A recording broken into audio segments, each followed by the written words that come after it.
I know you've been down for too many days. What can I do to help you change?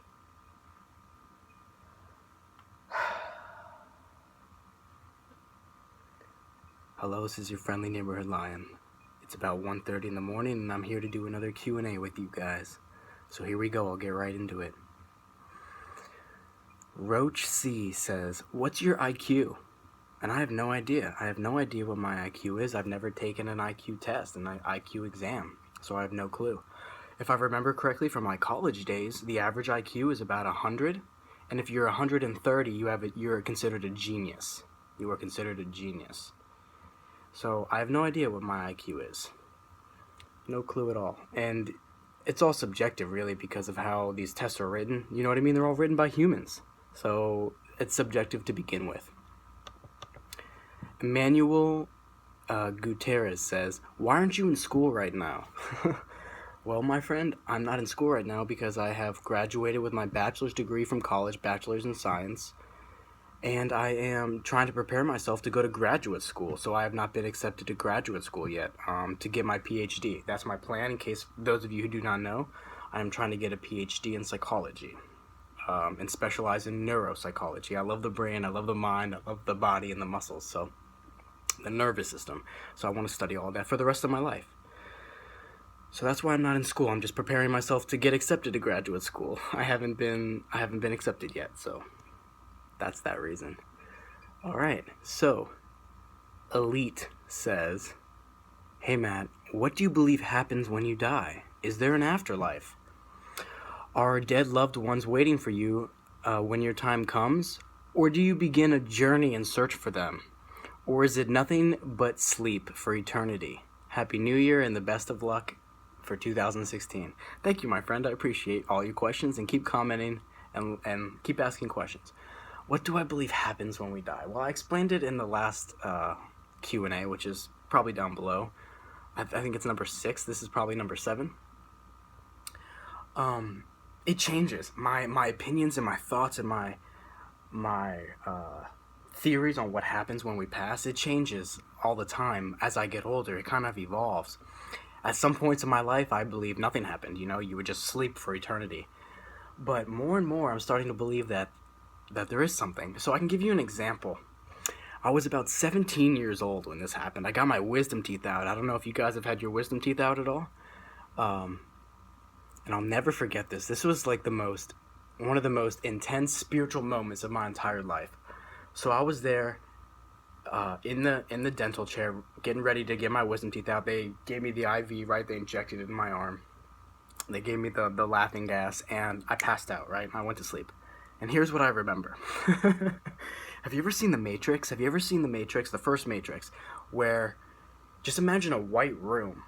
If you haven't seen The Matrix, it's okay. Just imagine a white room in all directions. Everything's just white. There's no walls. There's no ceiling. The floor is white, and everywhere you look is just white. This is what I recall, and this is what I remember. I was 17 years old. I'm now 24 and a half. I'm 24 and a half. I'm turning 25 in a few months here. I was 17 when this happened. I remember it like it was yesterday. I'm there in this room or this area or this space, if you will, whatever you want to call it. I'm there. And I remember looking down. I remember looking down at myself like you can do right now, sitting at your desk or at your computer, your bed, wherever you are watching this, your car. I don't know where you are. Just looking down. I remember looking down, trying to look at my hands and my arms and my body. And there was nothing there. I was unconscious, mind you, okay? So I was in the dental chair. I was asleep, technically. But I remember being in this dream world where I looked around. And I remember saying to myself while I was there, while I was experiencing this, I remember saying, "Here I am. I exist. I know I exist. I know I am I know I am a thing. I don't know if I was a person, a human, or whatever. I knew I was an entity. I knew I existed. But I didn't have a physical body. I didn't have anything like tangible that I could touch. I looked down and there was nothing. I was just in this space. So that was the first time and the last time, the only time in my entire life that I knew without a shadow of a doubt that I could exist outside of my body. I knew at this point in time, at 17 years old, that I was in a vessel. I was in a capsule, living in a human body, living in this organism, and that I could leave it. I could leave it and still exist. This was the first time and the last time. I've never experienced anything like this since. You could attribute it to the laughing gas or to whatever, but all I'm telling you is I was in this space and I was completely conscious of where I was, and I had no body. I've never had a dream like this. I've had many crazy dreams. I'm pretty sure most of us have had pretty intense dreams, right? Never have I had a dream like this or an experience like this. I knew I existed and I was not inside of any body. So that's what I can say about that. So yes, I do believe that there is something afterwards, but I don't know what exactly. Are the loved ones waiting for us? I would like to think so. You know, I would like to think that my grandpa and my grandmother and they're all going to be there and they're going to be like, hey, what's going on? But I don't know. The answer is I just don't know. And that's all I can say about it, because there's no one on this earth has ever really gone there and then come back. You can look up these near-death experiences online, like NDEs, near-death experiences. And people can give you their stories about when, you know, they were in the hospital and their heart rate went flat. You know, the heart rate just stopped and they were pronounced clinically and medically dead for a certain period of time. And then their heart came back. It started beating again, and then they came back to life. You can listen to some of their stories and they're incredible. They blow my mind. But that's really, it's a lot of subjectiveness, man. There's no scientific journal articles. There's no studies done on this kind of stuff. So we just don't know. Do I think it's sleep for eternity? No, I don't. I really don't. Because even when I'm sleeping, like I said, I have dreams. I'm still aware of my being, of my consciousness. So I don't think it's just like blackness. Nope. And I feel sorry for those people that do, personally. It would be really interesting if there was a journey to search for them. That would be really interesting. I don't think that's true either, though. To me, I kind of think, okay, if I had to put it into words, if I had to articulate my feelings and my emotions into the human language, into the English language, I would probably have to say that, like I said earlier in my other video, that we are kind of like glasses of water. We are water contained within a vessel, and then when we pass, we will become the universe instantly. And there's another question on this later, and I'll get to it later, hopefully, maybe in this video or in the next one, and I'll get more in depth onto what I think about that. Okay, let's see. Okay, Mr. Ben Dover. Hello, how you doing, buddy? Hardly watch any YouTube channels, but I always try to listen to yours before I go to sleep. Thank you, man. Question. Now that you're back at home, are you working? What does your typical day consist of? Also, do you watch any YouTube channels like The Big Think and School of Life? Yes, I watch Big Think. I don't watch School of Life. I've never really heard of them. I looked them up after you mentioned it, and I wasn't, completely enthralled, but, they were interesting. They're better than a lot of YouTube channels. I can say that for sure. What am I doing? I've mentioned this before. I'm working as a behavior tutor, a behavior therapist. I work with children who have autism, and I try to help them, the best that I can. And I'm preparing myself for graduate school. So what am I doing on a daily basis, essentially? I sleep, right? I go to the gym. I eat. I don't go to the gym every day. Don't make no mistake. Probably about 3-4 times a week. Maybe 5 times a week on a good week, right? But average of 3 or 4 times, I would say, for sure. I go to the gym, I sleep, I eat, I go to work, and I go on YouTube. I watch a lot of YouTube videos, I read your comments on a daily basis. I've recently been watching Dragon Ball, because I've always seen Dragon Ball Z. I've grown up with it. It is my favorite cartoon, hands down, no question about it. It has changed my life. It's one of the few things I can say that is one of the few mediums that exist, one of the few entertainment things that exist that has changed my life. I can say that without a doubt. Similar to Donnie Darko, Lord of the Rings, Harry Potter, the Matrix. These things have changed my life. The Legend of Zelda, Halo. These things have changed my life in such a fashion, such a dramatic fashion, that I actually live out daily aspects in accordance to and in relativistic terms to these mediums, if that makes any sense. Like, these things have impacted me so strongly that I live my life similar in some ways. I've taken lessons from these things and I incorporate them into my daily life. That's what I mean by change my life. I actually take lessons from them and use them in real life terms on a day-to-day basis a lot of times. All right. The governor says, "What is your passion in life and how do you go about locating it?" Oh man, what is my passion in life? If I had to sum it up,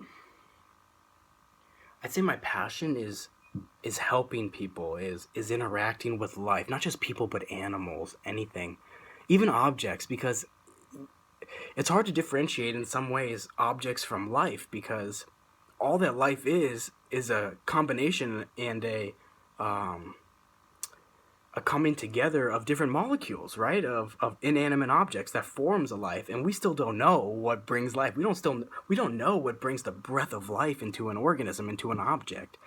So my passion, I guess, is just like the elements, is everything, the universe. I just want to interact with things in a positive manner so that I can help them exist to the best of their capability. And I know that makes pretty much no sense, so I'll try to elaborate a little bit.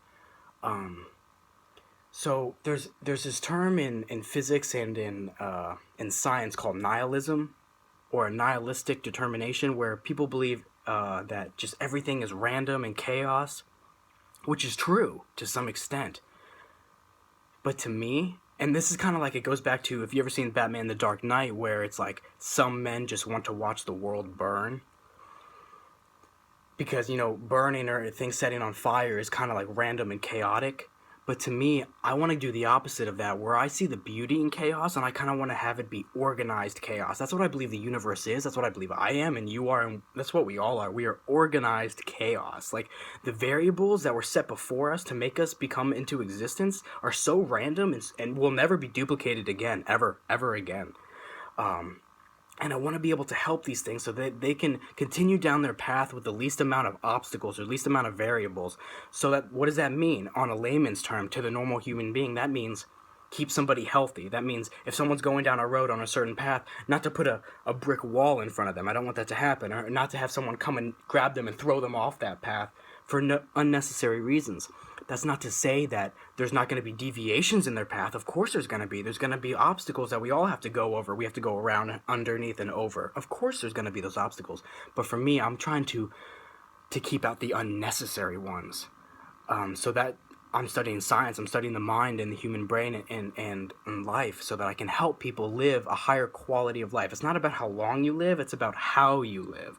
It's about the quality that you experience while you live on this earth. So my passion is just trying to help people and animals live the best life that they can be. Keep them on the path that they choose, no matter what path that is. As long as it's not affecting or harming other individuals, of course. And how did I go about locating it? It's a lifelong journey, I can tell you this. It's not something that you just...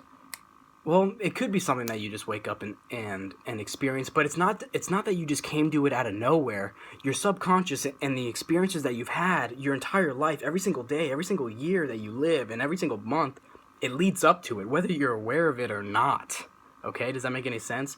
So as I've been growing, I always known, like, I love helping people. When they ask me questions, I give them advice, and I see the reactions on their face, and I see how they incorporate it into their lives, and that makes me really happy. It brings me this joy, right?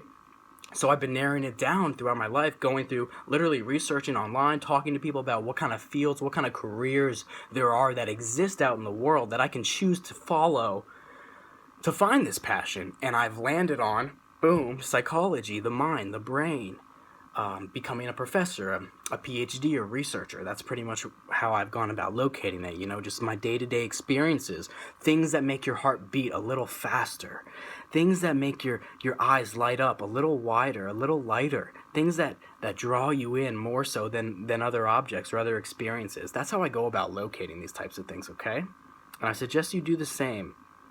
I guarantee you all have your passions right now. They're deep inside of you. You just need to witness them on a experimental on a external basis. You need to experience it on the outside, and once it hits you, once it hits your senses, you will know. Something will go off inside your heart, inside your brain. You'll say, this is what I want to do. This is what I want to be. Trust me on this, guys. I know it. All right, next one. Chillin' in DC. Hello, buddy. Let's take these questions down a level. What's the craziest, weirdest stuff that you have done? Also, what would you find the most shocking or surprised about, what would be the most shocking or surprising thing about you if people found out? What's the craziest thing that I've done, or the weirdest thing? I have no idea. I cannot think of it off the top of my head. The craziest thing probably is I moved out to California when I was 23 years old. Like I said, I'm almost 25. One of the craziest things is I moved out to California, to San Jose, with nothing but a job in substitute teaching. Little did I know, how expensive it was going to be and how hard it was going to be to live out there. So that was one of the craziest things I've ever done. But at the same time, on the other side of that token, on the other side of that coin, it was one of the greatest things I've ever done, because it made me realize exactly what I want to do with my life, and where I want to live and where I want to go. So don't be afraid, guys, to take risks, and don't be afraid to take chances. You got to do these things to figure out what your calling is and what you truly want to do. And what would be the most shocking thing? I don't know. I think, one of the most shocking things, I can't really put it into words or into one sentence, but it would be just really how interested and curious I am. That would be the most surprising thing. If people ever hung out with me, if people ever spent time with me, the most surprising or the most shocking thing that they would find out about this lion is, this guy just wants to know everything. This guy just is curious about everything, and his mind never stops. My brain never stops. My heart never ceases to yearn to learn new things, to be around people and be around objects and be around animals, and I find everything interesting. I think that's one of the most shocking things, because some people will say, oh, I don't like this, I don't like that, it's boring to me, blah, blah, blah, blah, blah. But to me, I can always find the goodness. I can always find the light within any kind of darkness. You try to show me something that's 100% dark, no way, man. I will find a little bit of light. I will find something that is interesting in it. I will find something that is worthwhile in it. Why? Because it's been created by the universe, and the universe does not make mistakes like that, like we do. The universe does not mess up in the way that we mess up, and that we make mistakes and we make errors, computational errors. No. It's been doing this for like 14.2 billion years, okay? So there is something beautiful in everything, and I think that's what most people would find the most shocking about me, is that no matter who you are, no matter where you've been, I will find love, I will find light, I will find something beautiful about you and about everyone around you and everything that you've ever done, because they make you who you are. Alright, let's see, what do we got here? Game over, Jesse. Hello. He just says, awesome video, man. Keep them going. I will, my friend. We Skyped a couple weeks ago, and I appreciate you taking the time to talk to me, my friend. We talked about Zelda like the whole time. My favorite video game of all time. Favorite video game franchise. Thank you, my friend. Alright. Brittany Davis. Yep, I already answered this question about the lucky girl in my life, and if I would describe myself as a minimalist. Okay, let's keep going here. It's 18 minutes. I don't care, guys. I'm going to keep going.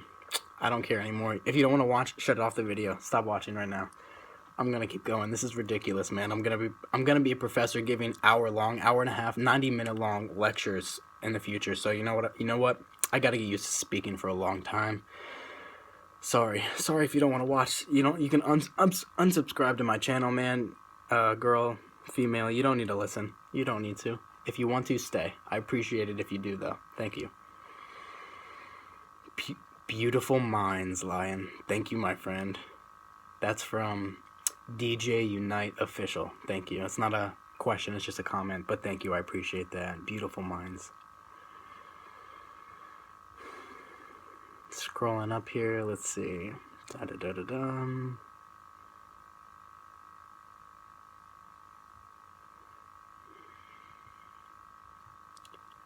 Okay, oh... Oh no, oh no, this could take another hour. What do you think of alternate realities? Oh, sorry, this is Awesome Poe who asked this question. What do you think of alternate realities existing in which there are multiple different forms of universes, multiple different forms of ourselves across different universes? Oh man. So, my friends, you better sit back, get a glass of water, get some popcorn. Here we go. There is a theory in quantum mechanics and physics called the multi-universe theory, or the many worlds interpretation. Okay, guys, are you ready for this? This is time to blow your mind. This theory states that any past that you can imagine, any past that could have been, any future that could be or that will be, any present that could be or will be, exists in some universe. And that every single time that we make a decision, we branch off into different universes. So you can think of it for you mathematicians out there, for the people who are math oriented, and even if you're not, try to imagine what I'm about to say to you. The universe and everything that you do is like a wave function, okay? Picture the graph like I was talking about in the other video. There's always a graph of the universe with time, the two different axes, I don't know how you say that.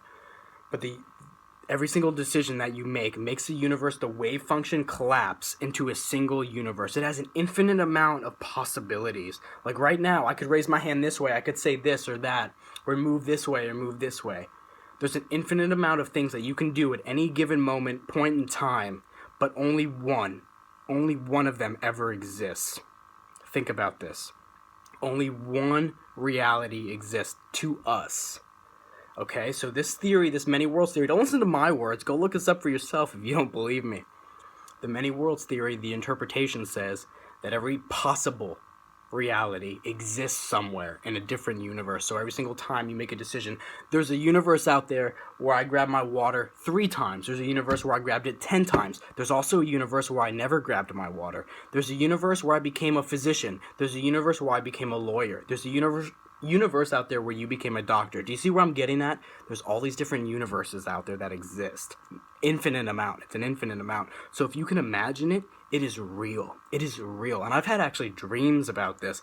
I've had dreams where females from my past have come back to me and have talked to me about being together. And I remember saying specifically in my mind, I remember telling them in my dream, I told them, I said, I was hugging this one girl and I said, in another universe, we made all the right decisions to be together. It just wasn't this one. Okay? So think about that, guys. Every single universe, every single opportunity, every thought, every action, every behavior you've ever done, there's another one out there. There's an infinite amount of them. When you were driving up to that stoplight the other day, there was a universe where you went left instead of right.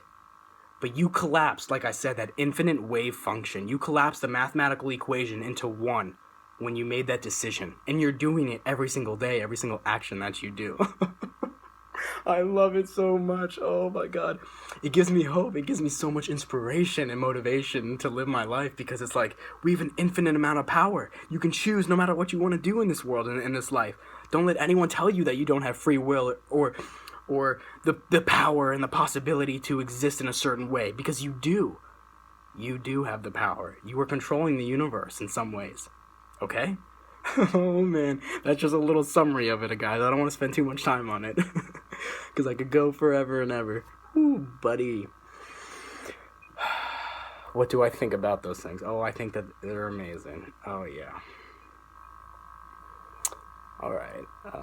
And someone commented on this question. It was the governor who commented. He says, nice question. It would be interesting if we perhaps had a creature/animal that was a reflection of ourselves in another universe. Which is also really cool. Because, guys, in case you haven't noticed, I believe that every single human, I believe we all correlate to a certain animal or a certain species on this planet. And for me, the animal that I find most relative to me is a lion, you know?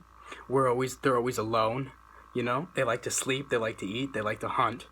There's so many reasons for the lion, but I believe that every animal, the way the people looks, the way the human looks, the way they act, the way they behave, not because I just like lions, but the way I act, the way I look, the way I behave, we are similar to certain animals. There's some lady friends out there. There's this one girl that I know that's pretty similar to like a ladybug. There's another girl that I know that's kind of similar to like a fox or like a cheetah. There's all these different animals for different people. That's what I believe. People call them like your spiritual animals. You can call them whatever you want.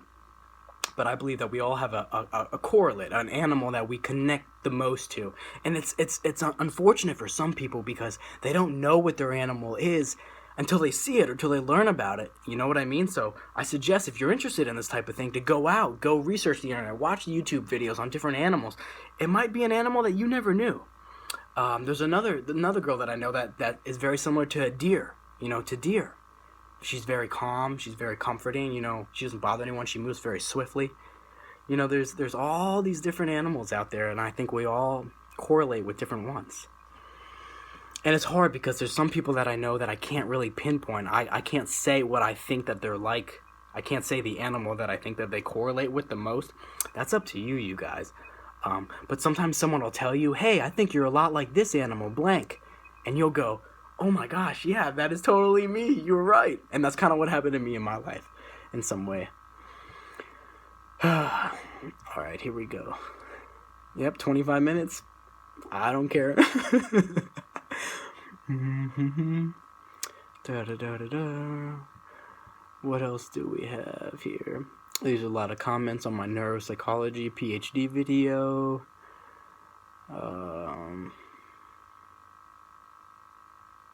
Dude, I pray you do it. It's awesome. Oh, this isn't a question. This is a comment from Life with Mahdi Altair. He says, this was inspirational. He's talking about my video. It's called The True Reason I'm Going After a PhD in Neuropsychology. He says, this is truly inspirational. Dude, I pray you do it. It's awesome to see someone who knows their direction in life.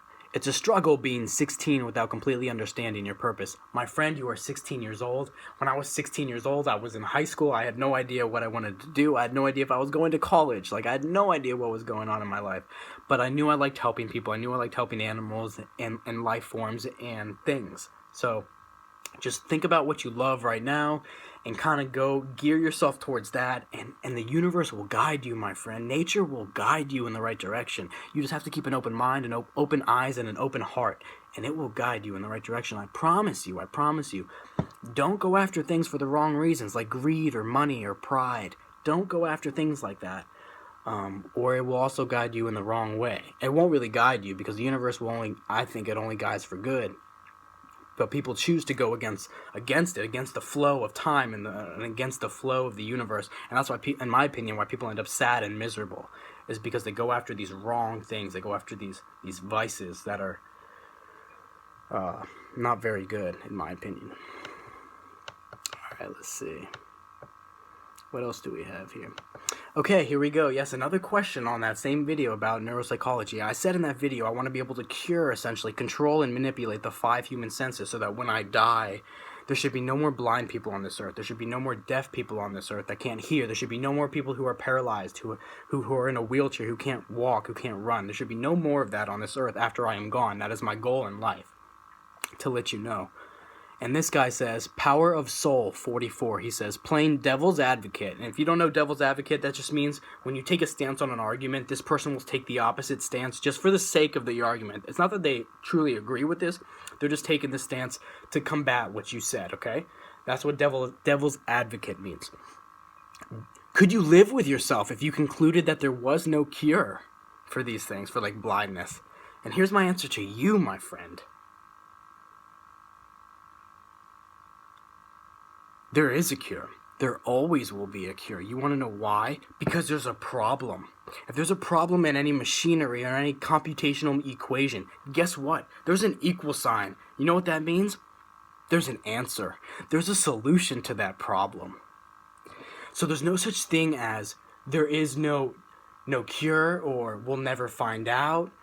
It's impossible. No, I erase these types of thoughts and types of vocabulary. I erase them from my words, from my vocab. Because if there's a problem, if there's any kind of computational equation, there's always an equal sign, which means there's always an equation. There's always a solution. There's always an answer to that problem. There is an answer to blindness. There is an answer to those who are deaf. And there is an answer to those who are paralyzed. There's an answer to all of these things. Whether or not I will find them in my lifetime, that's a different question. I might not find them. You know what I mean? I might spend my entire life searching for these things, searching the brain, searching the mind, and I won't find it. But guess what? Somebody will. Somebody's going to solve this equation, this mathematical equation that exists. It might not be me. I hope it is me, though. We're about 30 minutes in. Man, I'm going. Ben Evans says, randomly on this video, he asks, how tall are you? I'm 5'5", in case you guys didn't know. I'm very short, yeah. Do I wish I was taller? I absolutely do. That's not his question. I just answered that. Do I wish I was taller? Yes, I do. Not because of any, like, arbitrary reasons, but just for a functionality reason. Like, it's terrible when I'm in a store or I'm in a crowd of people. I can't see. Like, I can't see the screen if I'm looking at something. I can't, if I'm at a musical concert, I can't see over people's heads. I can't find my friends. I can't find my family. Like, I can't find people. It has its disadvantages, right? But it also has the advantages of being, I'm very swift, I'm very quick, I'm very fast, you know? I'm very surprising to most people, you know what I mean? Even though I'm short, I think I bring a lot of power and a lot of energy to no matter what situation that I'm in. So yeah, I'm 5 feet 5 inches. I've been this way for probably almost 10 years. I haven't grown. Yep. All right. Andrew T says, I see your energy and passion in your videos. It's great.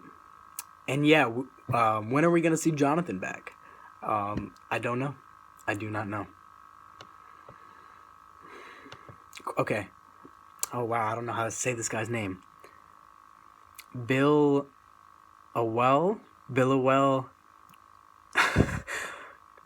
Kawaha. Billowell Kawaha, I think is how you say it.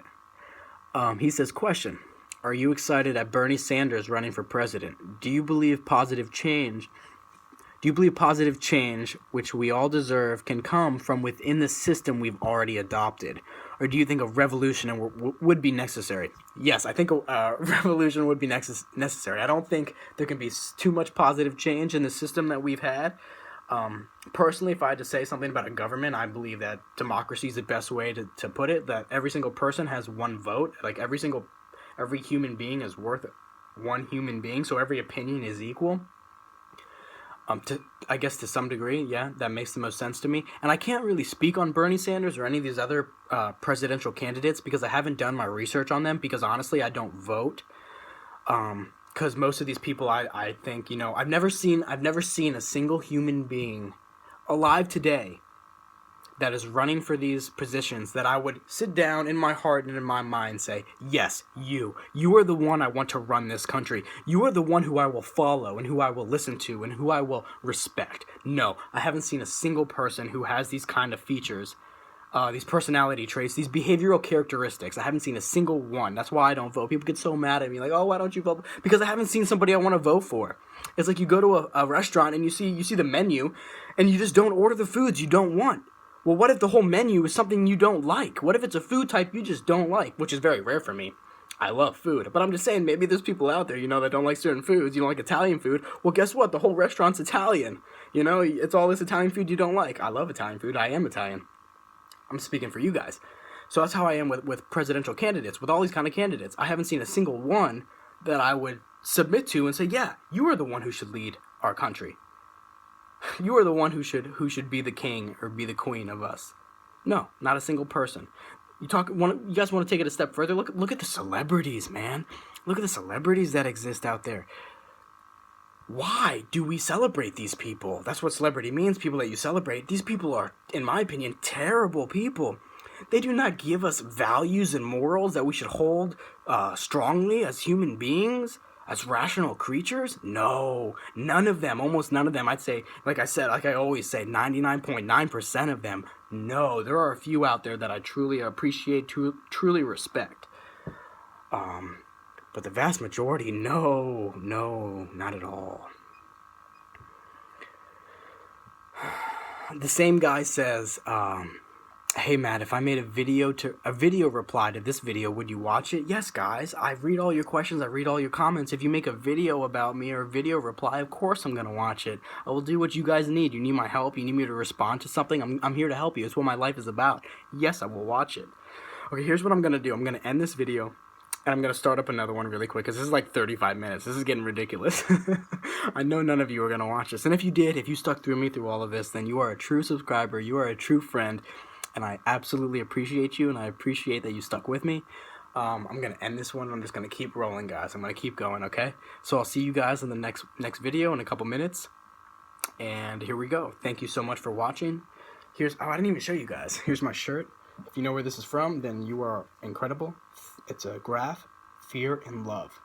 Fear and Love. Tell me what movie that's from. What movie is it from, you guys? It's from my favorite movie of all time. Take care, guys. This is your friendly neighborhood lion. And remember, light up the darkness.